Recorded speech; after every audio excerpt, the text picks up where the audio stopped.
Hi team, we've made it to the end of this Popsicle DX. It looks fantastic down here under the somewhat makeshift studio lights. I've been mucking around down here for the better part of a couple of hours photographing this thing because it looks just, well, so damn cool. Not gonna lie, probably not a colour scheme I'm gonna be, running off to do in a hurry. These stripes were a bit of a pain and changed my processes around a little bit. But all the lights go, and the numberboards have lights. So that is good. Everything goes. Well, it's good on the, sorry, I haven't got in the way of the light there, but there.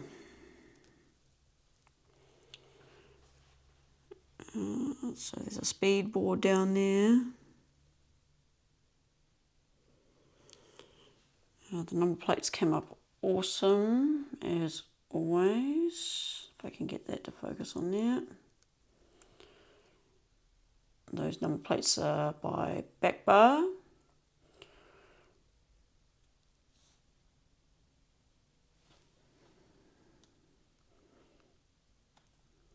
There's the side of the beast. Came up pretty good, actually.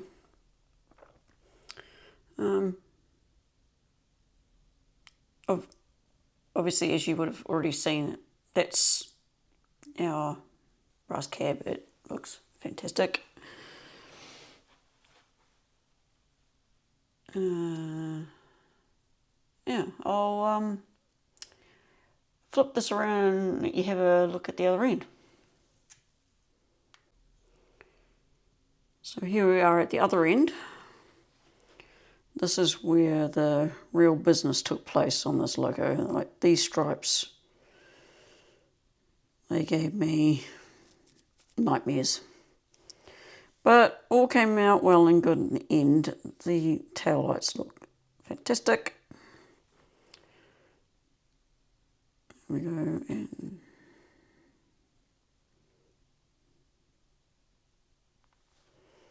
so look at the other side.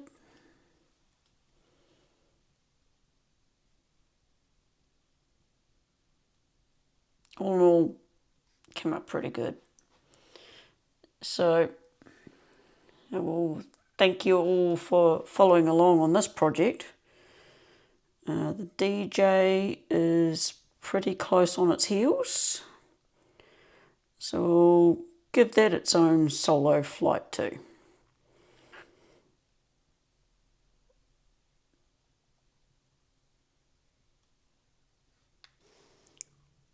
Hi all. As promised, quickly on the heels of the DX, the DJ has been finished, and typical for us, we like to light that stuff up. It's powered by a battery underneath this base. It's just a 9-volt battery with incandescent bulbs, just for coolness sake really, more than anything else. Same as the DX. There is the side view. It's another 59 years worth of service walking out of the business. And if I go around this way and turn that back on, see there's the tail light. Oh, too close.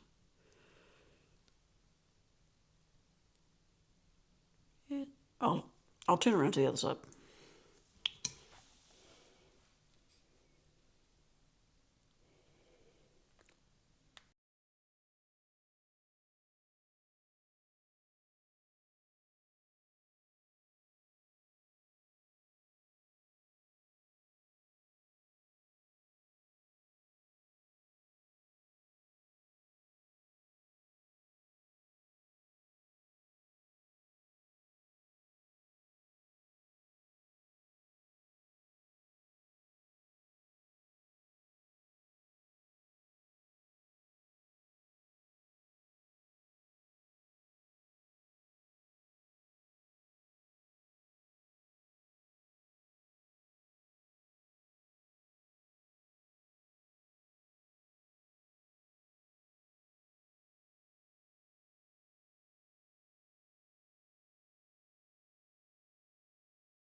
good afternoon all. Welcome to the end of the Tale of Two Locos series. It's been quite the journey getting here. I don't think I completely explained away the two numbers on the DJ. So the DJ just so happened to give us some convenient numbers. So the year he started was 67 and the year he finished was 26. So that's why we got 3067 on one side and 3326 on the other side. We also got a little cheeky and put the staff number on the wagon, his staff number on the wagon.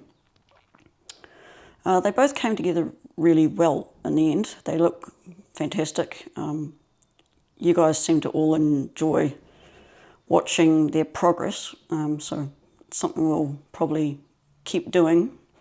You had a lot of interest in the paint, so it's something else we could endeavour to do a deeper dive on at some point. The deliveries, so they both left on the same day. So I took the DX up to Whangarei because we can't trust that sort of stuff to couriers. Caught up with some friends there. The weather was fantastic. I've never been to Whangarei, so it was cool. The ceremony went off without a hitch. The food was fantastic. The new owner was stoked with his new locomotive. I believe it is still on the coffee table in his lounge.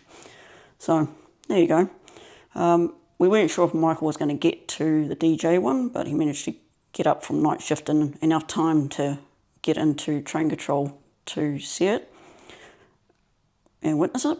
I believe it was a very emotionally charged ceremony, but the new owner was very happy to have the locomotive, I believe. Throughout the series, there's been some really good questions on the chat, and I thought if you missed the chat, I'll summarise a few of the better ones here. The first one was the round tin that I keep on dipping my soldering iron in, and that's just this stuff. It's tip tinner, or tip cleaner, does the same job. It just keeps the tip really clean, and if you get them all gunked up with low mount solder and whatnot, because it's got a lot of impurities in it, it doesn't transfer the heat very well. So keeping it clean makes your life easier. Oh, you can get that from J-Car, by the way. The other thing was this square clamp. It just holds, it's made for buildings, and it holds things at a 90-degree angle, but with a gap in between so you can still get to it. You can get these from Micromark. I definitely know there's two sizes, this one and a smaller one. They're not too expensive, and because of the foam pad on the inside of here, they do a good job of lining things up if you've got weird notches or whatever on the thing that you're trying to glue. So it does a pretty good job of that, but at the same time, if you don't want a spring for that, you would have seen me using this at the beginning on the DX fuel tank. I think I'll put the measurements that I build this to on the website. It's just made out of cheap fiberboard. So if you burn it, drill a hole in it, or cover it in flux, it doesn't really matter. This stuff is dirt cheap, and it's just got some 1 by 1 centimetre pine on top with the gap. Does the same job. The other thing we got asked about was doing digital instructions. Very good suggestion. I don't think we'll go so far as putting DVDs in the boxes. I think we'll stick with the paper instructions because, they can be handy to have sitting right there when you're in the workshop.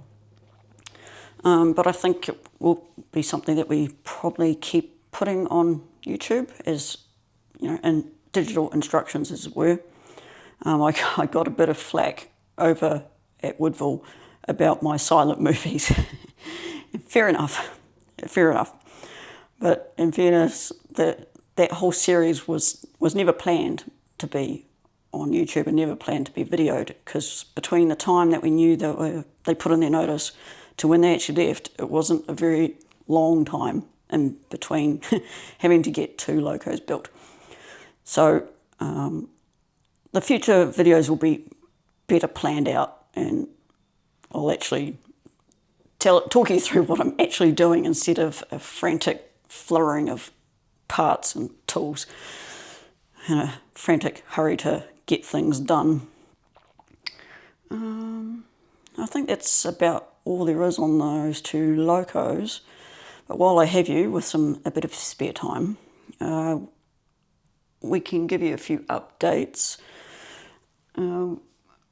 Literally the day before we left to go to Palmerston North and Woodville, the running boards for the DF arrived. And so this week I test built those. This is them.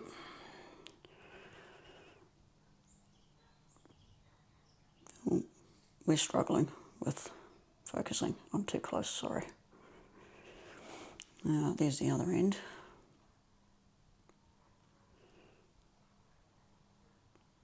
So this is the prototype, as it were.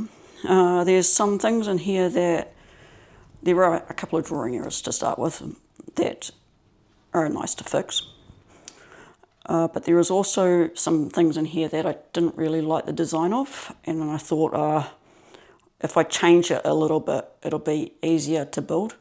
So that was really the catalyst for changing it and sending it off again. It means we're probably going to lose 3 weeks just getting this manufactured. But I think for the sake of being easier to build, it was worth it, I think. And I think you guys will appreciate that. There's the prototype, kind of. As you can see, it's still in 2 bits because we get so far down the design process and go, we're going to change all that. So that's kind of as far as it gets. Yeah, these things often go off to train shows and get trashed. So there's that.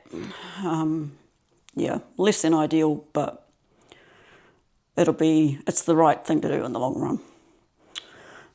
There's also, we're busy planning for Christchurch Train Show. That's the 3rd and 4th of October. So we're busy packing stuff up and organising things, and we have a house booked. We need to book some boats to get there, but it'll all come together by October, surely.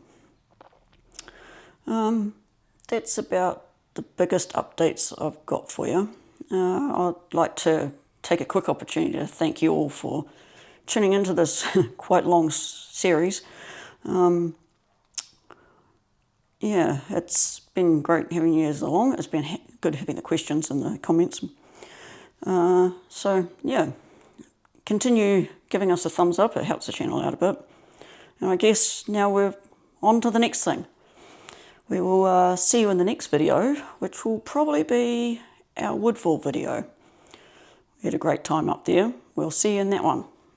Bye.